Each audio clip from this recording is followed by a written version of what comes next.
Hey everybody, Marcus Crawford here with the Idaho Quadcopter channel. Hey, a shout out to drone enthusiasts everywhere, and as usual, my friends at the Drone Seekers. Hey, so today I've got a little an introduction, and I wanted to do a quick channel update too, to kind of tell you some of the things coming up. So I bought a Fimi A3. Now this drone is probably not a drone that I really needed. In other words, I have other drones that will have all the capabilities that this particular product has.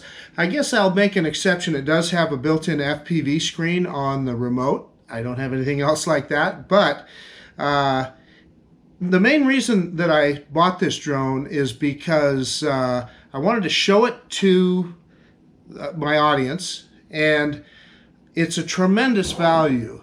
This thing was $229 on Banggood.com for a GPS-enabled quadcopter, brushless motors, everything that it brings to the table. That's just almost unbelievable that they can sell it that cheap. So I thought you would be interested in it. So let me grab everything. I've already taken everything out of the box, so we're not going to go through all that rigmarole. But I also need to make a little bit of a confession. I made this video once before, and it didn't turn out. And I actually did a flight with it yesterday, and it didn't work out either because I had a bad SD card in the drone, and it didn't record video correctly. So I've corrected that, and we're going to get out and fly it today. But anyway, let me show you what all comes with this drone. All right, put my glasses on so we can see. So you know, you get the Fimi X8 SE itself, which is a sizable drone. It's bigger than what I thought it would be. It's not quite as big as the Fimi X8 SE, but pretty darn close. And it looks like a giant compared to the DJI Spark. And then there's the 2-axis gimbal. But I'm going to go into all the details of it in a minute. So this is the remote with the FPV screen built in. And there's pluses and minuses to that deal as well. And we'll go over that in a second. And then the balance charger, and it comes with a Chinese plug, and they gave me a US plug adapter, which works fine. And then you get the balance circuitry, I guess is what that is, and then this plugs into the battery. But we'll get into more detail on the battery here in a second. Then you get a USB cable. You get 6 props, obviously 3 of each rotation. And we'll talk more about how all that works in a second. And then the usual documentation, a quick start guide and a safety guide. And those are really, that quick start guide is very, very basic. It probably would get you into the air, but doesn't give you much information other than that. I think, you know, you can go online and do some research, and I think you can download some manuals, but most of it is pretty self-explanatory. And if you have any technical ability at all, most of it you can work your way through, which is kind of like what I like to show on my channel. I know there's other channels that'll research a drone to the nth degree, and then when they present it, they'll show you every little detail. I try and go through them just like most of us would, and kind of stumble through it and see what we find. So I hope that I know some of the audience appreciates that, and others probably not as much. But anyway, let's set some of this aside, and we can go over the drone in a little bit more detail. Okay, so here's the drone, and you'll see that the props are marked. You see a little orange on the prop and a little orange on the dash on the arm, and that tells you which prop goes where. And then you'll look at the other arm, and there's no mark at all. So these props, basically, they're just like, I don't know what we find on DJI. It's pretty tough to go wrong with these. You push them over the top and press down and twist, and you feel it lock into place. So that's pretty self-explanatory. Pretty, like I said, pretty tough to go wrong. So let's take a look at the 2-axis gimbal here. So that's the little gimbal. It goes up, tilts like this, and then up and down. But what it doesn't have is the side-to-side axis. So that's why it's 2-axis. Although it also has built-in digital stabilization that helps it in that regard. So you know, everything that I've seen, I think it works pretty darn good.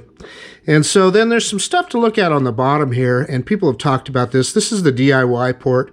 I'm not going to open that up. It's just 4 pins under there. And then it has some mounting spots here. Now, what they have in mind for that, I am not sure. It should be pretty interesting. They talk about mounting fireworks, which I believe by that they mean like smoke bombs. You know, so you can leave a trail of colored smoke with the drone. And then, I don't know, what if you could drop a fishing line or something like that? So that's kind of cool. But really, let's look at the battery compartment, I guess.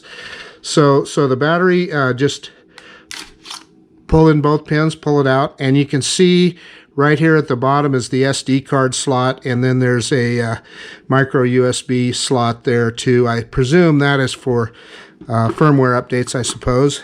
And then the battery itself. I'll get it up here close. It's a 2,000 milliamp battery. It's supposed to get you, God, I'm trying to remember, like, I don't know, 18 or 19 minutes of flight, or maybe even they might have even said 21 minutes of flight. I don't remember. But I know other testers have not been getting nearly that much, and part of that, they say, is because of the charger doesn't charge it fully. You know what, I don't know anything about that, but we definitely want to test it the way it comes to you from the factory. So we'll try it out. I have already done a first flight with it, and like I said earlier, I had some problems with the SD card, so we can't really use that footage. But I know that I'd be shocked if I got more than 15 minutes flight time on that one. It didn't seem like it was that much. So I think that's most of the high points on the drone itself. And then the remote. Let's fire this baby up so we can look at some of the features. Well, so just a long press is what turns it on. And you can see the FPV screen there, and you can see the green battery in the top right means the remote is charged. And then, of course, it's not connected, so in the top left there, it's just showing red for the drone. That'll tell you how much the drone is charged. So here on the left side, you can see there's a switch for GPS and sport mode. We're going to have to look a little harder at that. I know there's a function in the menus that I set it on sport, and it seemed pretty quick. I mean, it was going, you know, better than 20 miles an hour, I know, at least when I was flying it earlier. So I'm not sure exactly. I know there's like a sport mode where it's in GPS, and a sport mode that is in ADI mode. So I think that's what you have to change in the menu itself. And then the on-off switch there by my thumb. And then on the right side here, there's obviously a go home button. And then this is a 5-way switch here. That's how you get into the menu system, and we can look at that. So Smart Flight is how you do all the obviously automated functions, but automated takeoff and come home. Camera settings here. That's obvious. It's a 1080p, 30 frames per second camera, as I recall. Yeah, 30 frames per second there. So, you know, you can change some of those functions. I know a lot of people have gone through all this, so I don't feel like I need to. GPS mode, that's where you set the limit of flight velocity, etc.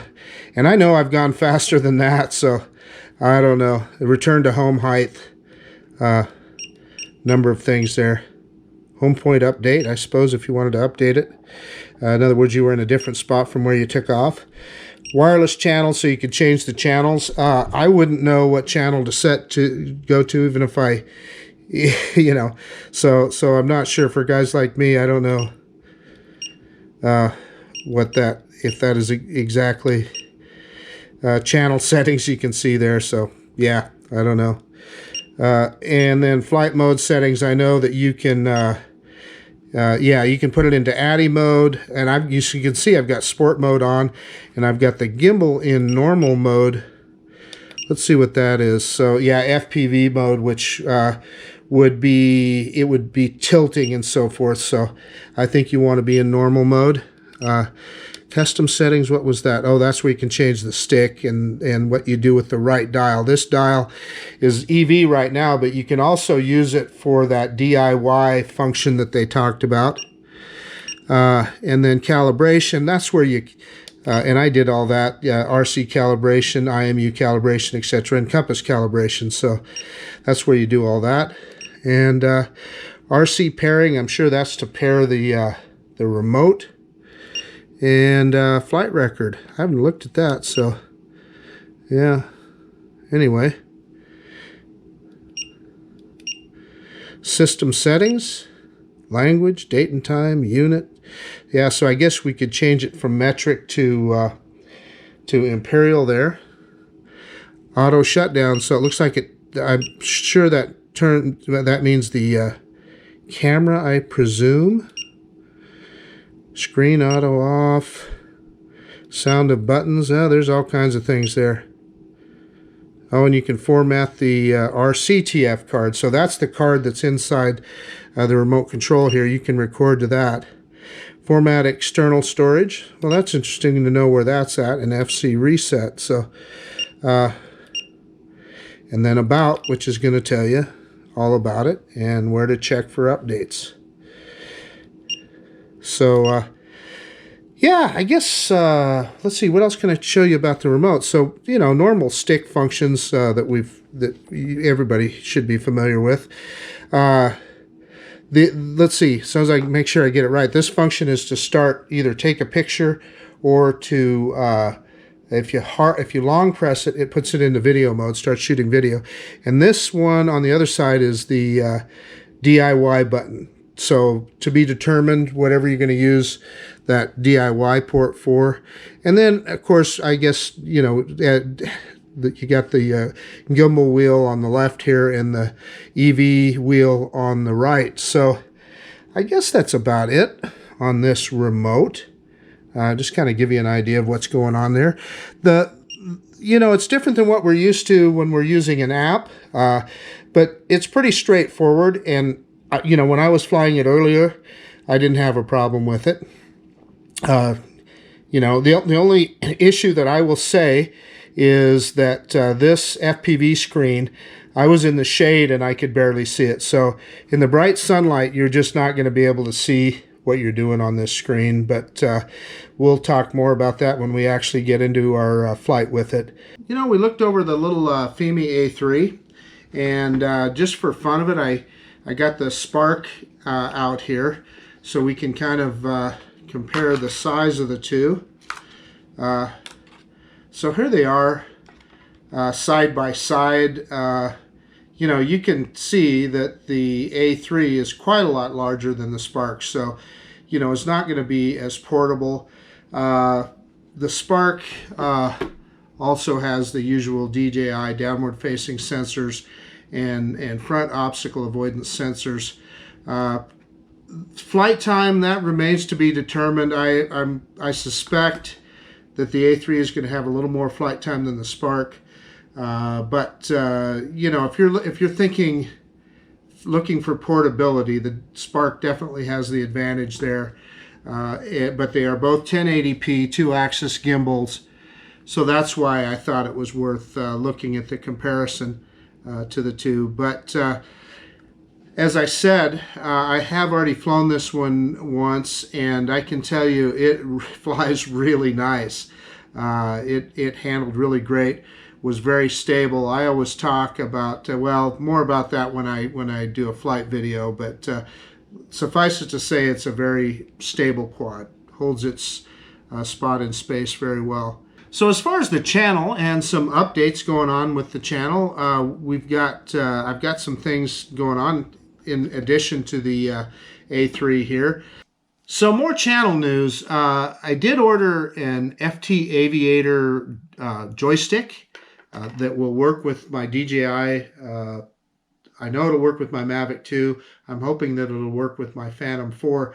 But it's just a single joystick, so you tilt forward to pitch forward, back to pitch back, and then left and right roll, and then to yaw, you twist it. And it's got then a trigger for raising and lowering in altitude. So it looks pretty interesting, and it'll be fun to try that out and see if it works. What they say is it helps you not, they call it cross communication or something like that, where and this happens to me all the time. Say, for instance, I am trying to just gain altitude, go straight up, so I'll push that left stick forward, but I might have it to the left or the right a little bit, and I get an unintended yaw. So that's one of the things that is supposed to cure, so it should be interesting, and we'll try it out. On a side note, this coming Tuesday on Rotor Talk Live on Bill the Drone Reviewer's channel, Scott Parazynski, who is the astronaut inventor of that product, is going to be on Bill's show. And I'm lucky enough to be a guest on that show that day too. So it'll be really fun getting to talk to him and see where we go with that product. And I look forward to receiving it. And I guess the point of this is there'll be some content. We'll make some videos about that for sure. But as for today, I'm going to take out the A3 here and get it up in the air again, and we'll just do a little test flight, try a couple things with it. I know, like I said, I know already that FPV screen is an issue being able to see that. But then the other thing I'm going to do today is Ron Brown asked me to do a range test with the Spark with using an OTG cable and without. So I'm going to try and get that done. And then also, believe it or not, the good old Fimi X8 SE had another update. So we're going to do an update with that. And then I've had some interesting comments with regard to precision landing with that particular bird. And, it really, there's people that really defend it. It just really doesn't work like it's, with any reliability at all. So if you have the orange side of your landing pad up, and if you are on tarmac and not on grass, yes, it appears that it can see it and will land. But anyway, we'll do some more experimenting with that. I've had some interesting suggestions. The people have asked me, it's got a downward facing camera on it on the X8 SE, and they've asked me if that's dirty, if I need to clean the lens off on it. So I will. I'll clean the lens off on that, and we'll give that a shot. And then other people have said that no, you have to change the contrast on the video camera on it for it to see the landing pad. Well, it doesn't use the video camera to see the landing pad. So what I'm going to do is I'm going to try some landings with that video camera pointed straight ahead, so we can prove that it doesn't use that camera for landing. But at the end of the day, it's still a great drone. I mean, that's, to me, is just a small issue, and it's kind of just a fun thing to play with. But I'm amazed at how people get quite passionate about it. But in any case, I guess that's about it. This is Marcus Crawford with the Idaho Quadcopter channel out. And if you like this kind of content, please subscribe to my channel and maybe hit that bell notification so you know when new videos are coming out. And yeah, we'll see you on the next one.